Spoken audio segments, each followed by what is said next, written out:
It's just who's going to have the better day that day. So it's not so much about mechanics and who's a better athlete. It's just the mind game. Can I hit bingo before you do?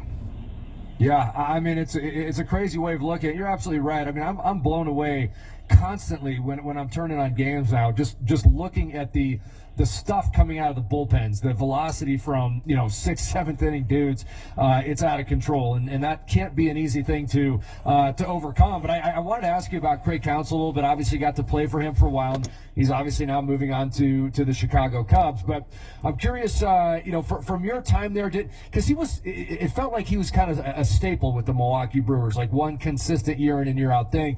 Were you surprised at all with this move? And obviously, you'll be seeing him a lot in this division this year. A little bit. A part of me thought he was going to be a Milwaukee guy forever. I mean, he played there. His dad worked there. He grew up in those clubhouses at the old stadium. You just felt, and he lives in Whitefish Bay. Like you feel like that's just that. Craig Counsell is Wisconsin. He's Milwaukee. He's everything. But Chicago isn't too far, and it's not selfish what he did. Like, you got to look at he deserved it. He deserved every bit of it. He's if not the best manager in baseball, and I think he is. I think the way he approaches it, how smart he is when he comes from a managerial standpoint. I mean, the guy played a long time in the big leagues, had success, won World Series. Like, what more can you ask for? And then you go into the managerial side and make the playoffs every year. It's hard to look at things and be like, where is this guy? Like, how do we pay him? Like, you got to pay him because he's the best. He is the best at what he does. He deserved every bit of that contract, and I'm super happy for him. He texted me when I signed, and I texted him back, and I just told him how happy I was for him because he does deserve it. He is truly a genuine person. When people are always like, I want you to shoot me straight, just always be honest. There was you didn't have to say it to him because he was going to do it anyway. Whether it was the right time or not, he was going to do it, and it was so, on my end, it was so appreciated because he was honest with me all the time. Whether I was doing good, and he's like, hey, keep that up, let's keep that mindset. Or if I was playing bad, he's like, you could be better, and it's just up to you. Or, anything is always honest, and I can always appreciate that. Yeah, right. The one thing guys are always looking for, whether it's from your manager or your front office, that that they are shooting you straight. It's interesting as you were talking about, again, how the game has changed. Now, as we get into this Craig Counsell conversation, how much that part has changed. I've heard from managers and go back 10, 15 years and talk about, how things had changed and the meetings and the communication that goes on now more than ever and trying to find that balance. You mentioned really liking Craig Counsell, of course, and thinking about the opportunity that you had when you first broke in Toronto back in 2018. Have you seen the change there as far as this next generation of players as they get to the big leagues, kind of what they need from their managers and coaches? Oh, yeah. You see, it's different. You get these guys, these younger group of guys that, I actually talked to Kutch about this being like a bridge player. Kutch has got 15 years in the big leagues. A lot of these guys that are debuting or even coming up with the Pirates, he even told me, he finds it funny, like David Bednar has pictures with Kutch when Bednar was a kid and Kutch was in the big leagues. So it's like, sometimes it's hard when you're playing against these people where you're like, I want to be a major leaguer because Andrew McCutchen's a major leaguer. It's hard to truly relate to him or want to listen because it's just like it's an icon. So if you can have somebody where it's like, I don't always want to tell Kutch what's going on with me because he'll think I'm this, or he takes it this way where I could be like, now you bring in a guy that's kind of a bridge player in between, I can give you some advice, Kutch can give you some advice.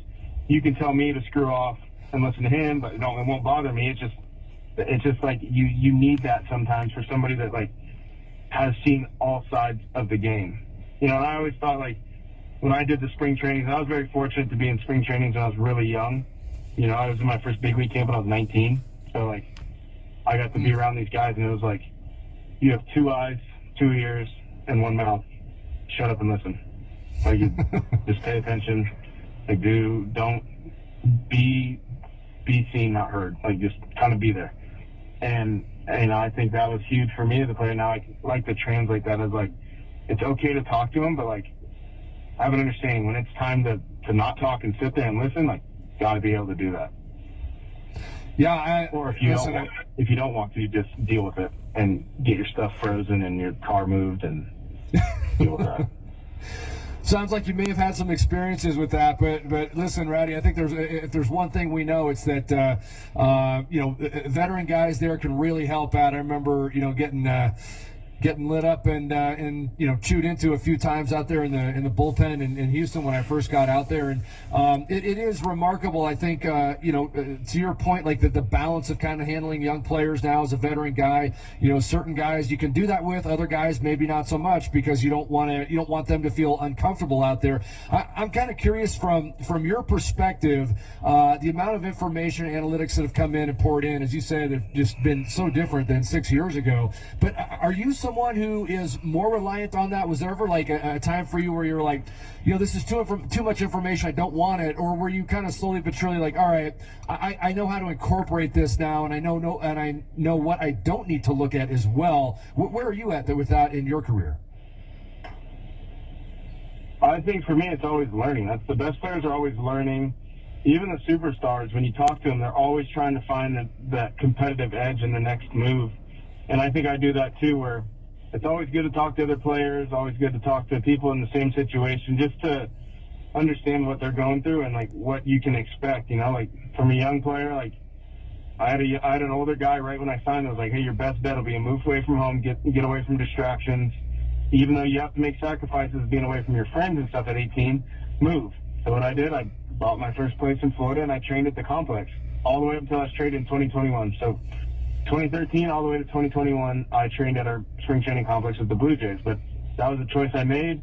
I felt like that bettered my career. It was everything I wanted to do because in the long run, I knew it was going to be better, and it was. And, your true friends are always going to be there. All your people are going to be there. And, did I want to do it? No, it wasn't ideal, but, I did it, and it was worth it. So, for me, I learned at a young age, when to learn and what to listen to and what to not take for granted, and understand that you can be right and wrong. It's just when are you going to be right and wrong, and are you going to learn from it?